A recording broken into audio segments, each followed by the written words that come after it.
There is a moment quiet, almost invisible, when a person decides, not loudly, not with fanfare, not in front of a crowd, just a moment, somewhere between the life they have been living and the life they know they are capable of, when something shifts inside them. And in that moment, they either lock in or they drift further away from the person they were always meant to become. Discipline is the bridge between goals and accomplishment. Read that again. Not the talent, not the connections, not the circumstances you were born into. The bridge is discipline. And either you are building that bridge every single day, or you are watching the gap between where you are and where you want to be grow wider and wider until it feels impossible to cross. Now think about this. Most people walk through life with a version of themselves they admire somewhere in their mind. Sharper, more focused, more consistent, more in control. They can picture that person clearly. They know exactly what that person does in the morning. They know exactly how that person spends the hours other people waste. They know exactly what that person refuses to tolerate from themselves. And yet day after day, they choose the version of themselves that is comfortable instead of the version of themselves that is capable. Locking in is not a feeling. Let me say that clearly, because this is where most people get confused. They are waiting to feel motivated. They are waiting for the circumstances to align. They are waiting for someone or something to give them permission to go all in on their own life. And while they are waiting, the days are passing. The weeks are accumulating. The years are quietly building a life they did not consciously choose. Imagine a pilot preparing for a long flight across the ocean. That pilot does not walk into the cockpit and say, "I will check the instruments if I feel like it today. I will review the route if the mood strikes me." No. That pilot locks in before the engine even starts. Every system checked. Every calculation confirmed. Every contingency considered. Because that pilot understands something that people who drift through life refuse to accept. The cost of being unprepared does not show up right away. It shows up somewhere in the middle.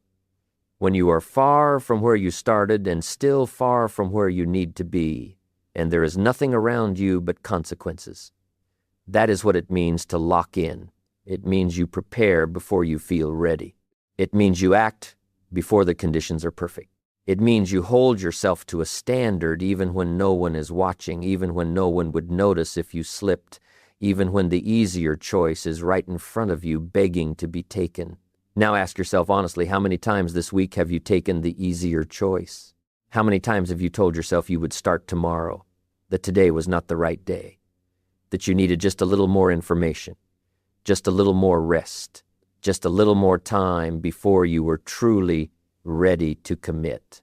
And how long have you been having that conversation with yourself? Because here is what the drift costs you. It does not cost you one day. It costs you the person you would have become if you had locked in that day. And that is a cost you cannot calculate until you look back and realize how far that person has traveled away from you. Success is nothing more than a few simple disciplines practiced every day. That is it. That is the entire formula. Not a complicated system. Not a secret known only to those who were born with advantages you were not given. A few simple disciplines. Practiced every day. The word that carries the weight of the whole sentence is practiced. Not attempted occasionally. Not performed when the conditions are ideal. Practiced. The way a musician practices scales, not because scales are exciting, but because scales build the hands and the ears and the instincts that make everything else possible. Now understand something important. The disciplines themselves are rarely difficult. They are not complex. They do not require genius. Wake up earlier than you have been waking up. Spend the first hour of your day on your most important work instead of on things that demand your attention but do not build your future. Read something that challenges you. Exercise the body that carries everything you are trying to accomplish. Review your goals before you let the noise of the world fill your mind. These are not revolutionary acts. But here's the truth that separates the people who build extraordinary lives from the people who spend their lives wondering why nothing changes. The disciplines are simple, but consistently doing them when you do not feel like it is one of the hardest things a human being can choose to do. That is the gap. Not knowledge, not information, not access to the right ideas. The gap is the distance between knowing and doing, and the only thing that closes that gap is a decision, a real decision. Not the kind you make with words while you are feeling inspired and energized and fully convinced that this time will be different. The kind you make with your actions tomorrow morning when the alarm goes off and every fiber of your comfort is telling you to stay where you are. Think about a seed buried under the earth in winter. There is nothing to see. There is no visible evidence that anything is happening. Someone standing above the ground looking down would have no way of knowing whether that seed is growing or rotting. But underground, if the right conditions are being met, something is building that cannot yet be seen. The roots are extending. The structure is forming. The foundation is being laid for everything that will eventually emerge. And then one day, without any announcement, without any dramatic moment, a shoot breaks through the surface. And it looks sudden to anyone who was not watching. But it was never sudden. It was the result of everything that happened in the dark, when no one was watching, when there was no immediate feedback, when the only reason to keep going was the belief that the process was working even without proof. That is what locking in looks like from the outside. It looks like nothing for a long time. The results do not come immediately. The transformation is not visible in the first week or the second week or sometimes even the first year. And that is where most people quit. Not because the process is not working, but because they cannot see it working. They need confirmation. They need evidence. They need to feel progress in order to believe that progress is happening. And when they do not get that feedback fast enough, they abandon the process and go looking for a different one that promises faster results, one that does not require them to trust what they cannot see. Let that sink in. The discipline you practice in the days when you see no results is the discipline that eventually produces every result worth having. Now ask yourself honestly, are you someone who quits in the winter? Are you someone who abandons the seed before the spring? Because if you are, understand this, you have not failed because you lack talent. You have not failed because the world was against you. You have failed because you were not willing to continue doing the right things without immediate proof that they were working. And that is a choice you can change today, right now, not tomorrow. Today, we must all suffer one of two things, the pain of discipline or the pain of regret. Let that settle in for a moment. There is no third option. You cannot escape pain by choosing comfort. You are not trading pain for pleasure when you skip the discipline. You are trading a smaller, manageable, productive pain for a larger, accumulating, corrosive pain that will arrive later and stay much longer. The pain of discipline is specific. It has edges. You know exactly what it asks of you. Wake up early that is uncomfortable for 30 minutes. Do the work when you do not feel like it that is uncomfortable for an hour. Hold yourself to the standard when the easier choice is available that is uncomfortable in the moment, but it ends. And when it ends, it leaves something behind. It leaves the result. It leaves the capability. It leaves the evidence that you can trust yourself to follow through. The pain of regret has no edges. It does not arrive at a specific time and leave after a specific duration. It seeps in. It colors the way you see your past. It sits quietly in the back of every decision you make about your future. It whispers when you watch someone else live the life you told yourself you were going to build. It is not a clean pain. It is not a pain that produces anything. It is simply the price of choosing comfort for long enough that you look up one day and realize that the life you were going to build has been replaced by the life you were willing to settle for. And the tragic thing, the thing that is hardest to hear, is that the gap between those two lives is rarely as wide as people imagine. It is not the result of massive, heroic, once-in-a-lifetime decisions. It is the result of small decisions made consistently over time. The decision to get up when the alarm goes off instead of negotiating with yourself for 10 more minutes. The decision to finish what you started instead of leaving it almost done.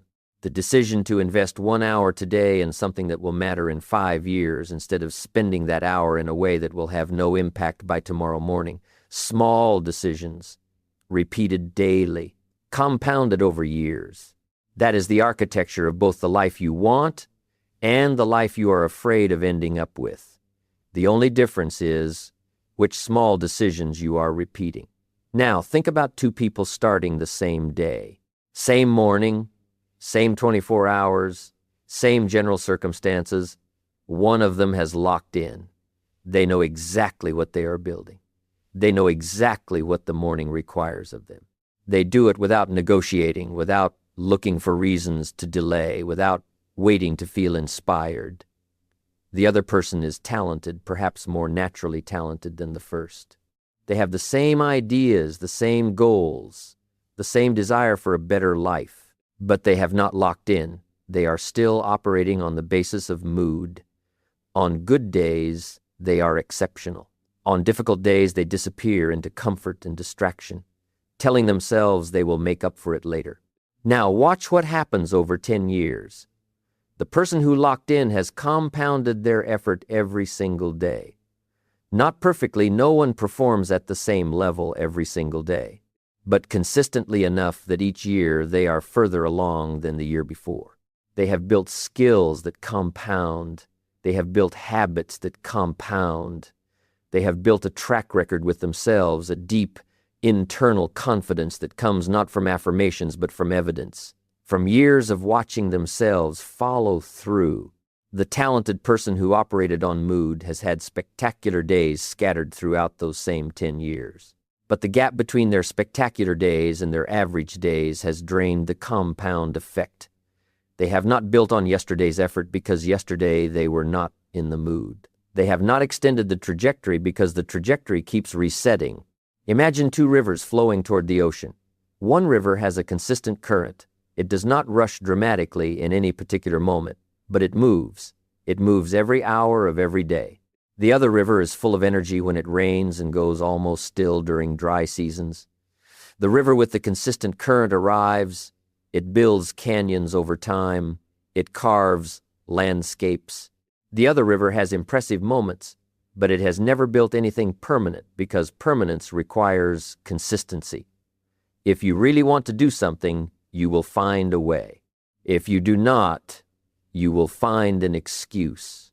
That is not a harsh statement. That is a clarifying one. Because the moment you accept that truth, truly accept it, not as an idea, but as a mirror, you hold up to your own behavior. You stop being the victim of your circumstances and you become the architect of your outcomes. Every time you have said, "I do not have time," what you have said, if you are being precise, is, "I have not chosen to make time." Every time you have said the conditions are not right, what you have said is, "I am not willing to act until someone arranges the conditions to my satisfaction." Every time you have said, "I will start when I feel ready," you have said, "I am waiting for a feeling that will never arrive before I take the action that would produce that feeling." Let me tell you something powerful. Readiness does not precede action. Readiness follows action. Confidence does not precede action. Confidence follows action. Clarity does not always precede action. Often, clarity is the reward for having acted in its absence. You do not build a sense of direction by sitting still and thinking about where you want to go. You build a sense of direction by moving, by making decisions, by observing what happens when you commit fully to a course instead of standing at the crossroads, evaluating every possible path forever. The person who is waiting to feel ready is not being wise. They are being comfortable. And there is a difference between wisdom and comfort that most people spend years confusing. Wisdom says, prepare well, then act decisively. Comfort says, prepare endlessly so that action can be postponed indefinitely. Now ask yourself honestly, which one have you been practicing? Do not wish it were easier. Wish you were better. This is one of the most important principles in all of personal development, and it is the one that the culture around you is working hardest to undermine. Because the world will sell you easier every single day. It will sell you the shortcut, the hack, the system that requires no sacrifice, the path that bypasses the difficulty that you were hoping to avoid. And some of those things have genuine value. Efficiency is real. Smart strategy is real. There is no virtue in making things harder than they need to be. But there is a fundamental difference between being efficient and trying to eliminate the difficulty that is essential to becoming the person capable of achieving what you want. Think about a tree that grows in a sheltered greenhouse. It grows quickly at first, faster than trees growing outside in the weather. But its root system is shallow because it has never needed deep roots. There has been no wind to resist, no storm to survive, no drought to force the roots further down in search of water. Now take that tree out of the greenhouse and expose it to real conditions, and it cannot survive what a tree that grew outdoors handles without difficulty. Because the difficulty was not the enemy of its growth. The difficulty was the mechanism of its growth. The resistance you are trying to avoid is the resistance that is building the version of you that can handle what you say you want. The discomfort of the early mornings is building the discipline that will sustain everything else. The friction of doing the difficult work before the easy work is training your mind to operate based on priority rather than preference. The experience of holding your standard when everything in you wants to lower it is forging a character that will not collapse when the real tests arrive. And the real tests always arrive. No one builds a meaningful life without encountering conditions that demand everything they have. And in that moment, you will either have the roots or you will not. And the roots come from choosing difficulty before difficulty was necessary.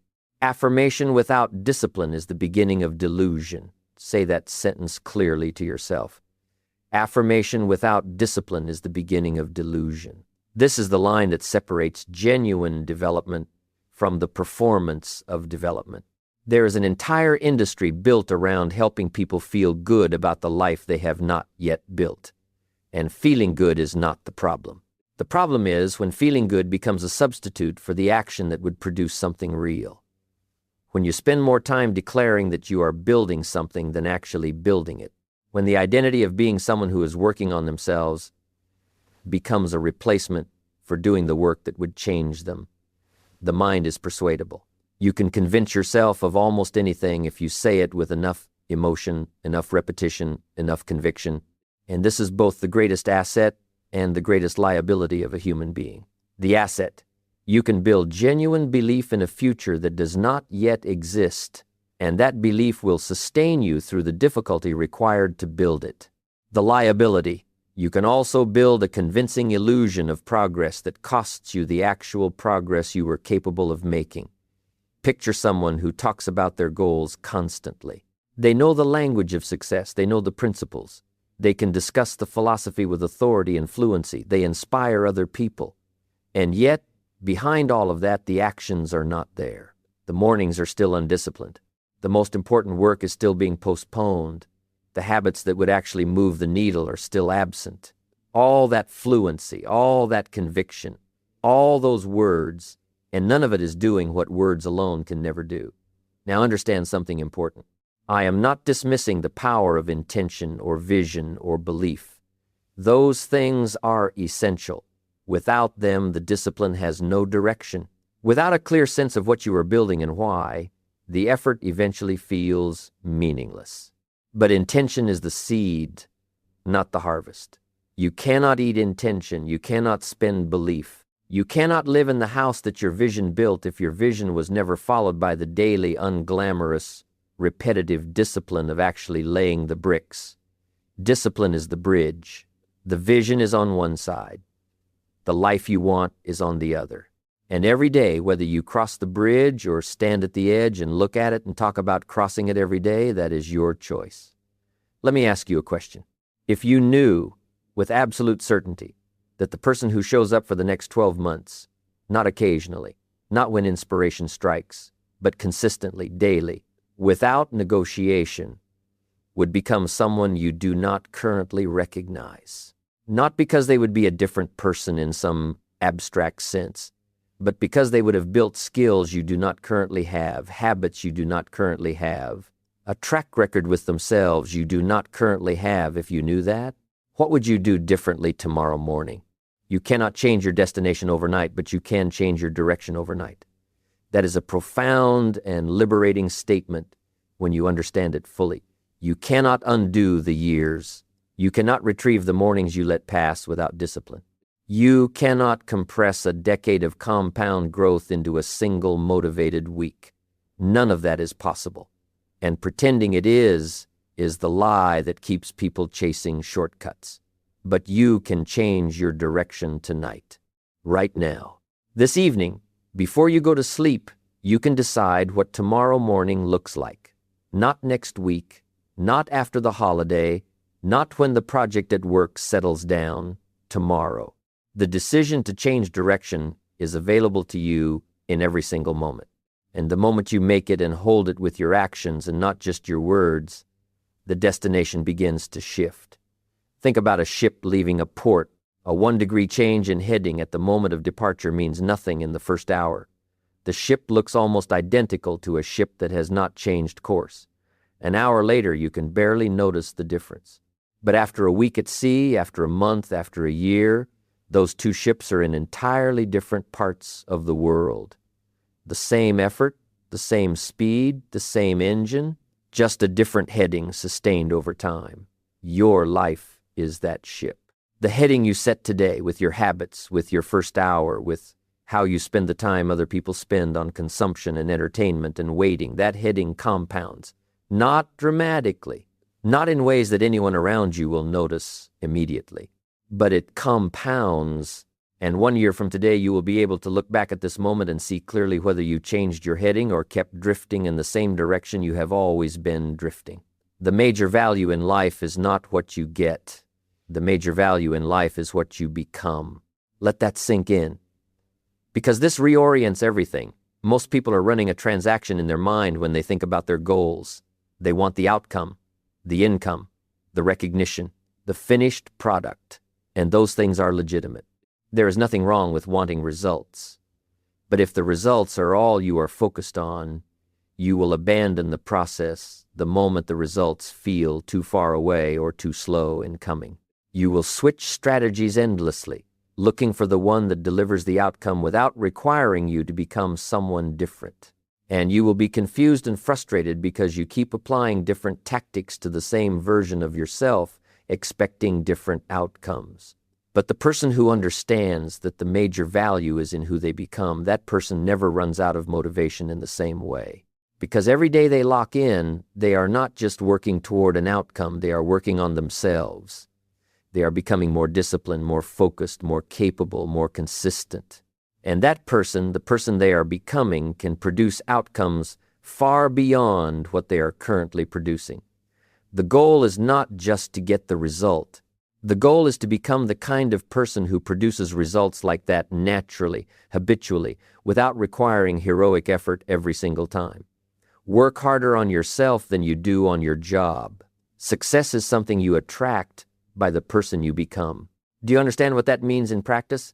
It means the investment that produces the highest long-term return is the investment in your own development, your skills, your mind, your character, your discipline, your ability to be consistent under pressure, to think clearly in difficult circumstances, to hold a standard when the standard is costly to hold. These are not soft, abstract qualities. They are the mechanism by which every worthwhile outcome in a human life is produced. And they are built the same way. Everything lasting is built gradually, through daily effort, through the compounding of small, consistent actions repeated over a long enough period of time that the person you are becoming is almost unrecognizable from the person who started. Think about the lump of iron that becomes a blade. It is not shaped by one dramatic hammer blow. It is shaped by heat and repeated impact, by being returned to the fire when it cools, by the constant application of force at the right angles over time. And every blow that seems to produce no visible change is still doing something, compressing the structure, aligning the grain, removing impurities that would weaken the final product. There is no wasted effort when the effort is directed correctly and sustained long enough. Every morning you lock in when you do not feel like it is a hammer blow. Every hour you spend on your most important work instead of your most comfortable work is a hammer blow. Every time you hold yourself to the standard you set instead of the standard the moment makes easy, that is a hammer blow, and you are being shaped. Now let me bring everything together, because this is the moment that matters most. Locking in is not a technique. It is not a morning routine you found on a productivity blog. It is not a habit tracker you downloaded, a journal you bought, or a motivational video you watched at 6 in the morning while drinking a glass of water and feeling briefly like you have finally figured something out. Locking in is a decision about identity. It is the decision that says, I am the kind of person who does the work regardless of how I feel. I am the kind of person who holds the standard even when no one is watching. I am the kind of person who does not negotiate with their own potential when the negotiation would cost them the life they want to build. You have everything you need to make that decision right now, not later. Not after one more conversation with yourself about why the timing is not right or why the circumstances are not yet aligned in your favor. You have the capacity for discipline right now. You have the capacity for focus right now. You have the capacity to wake up tomorrow morning and begin the day differently than you began it today.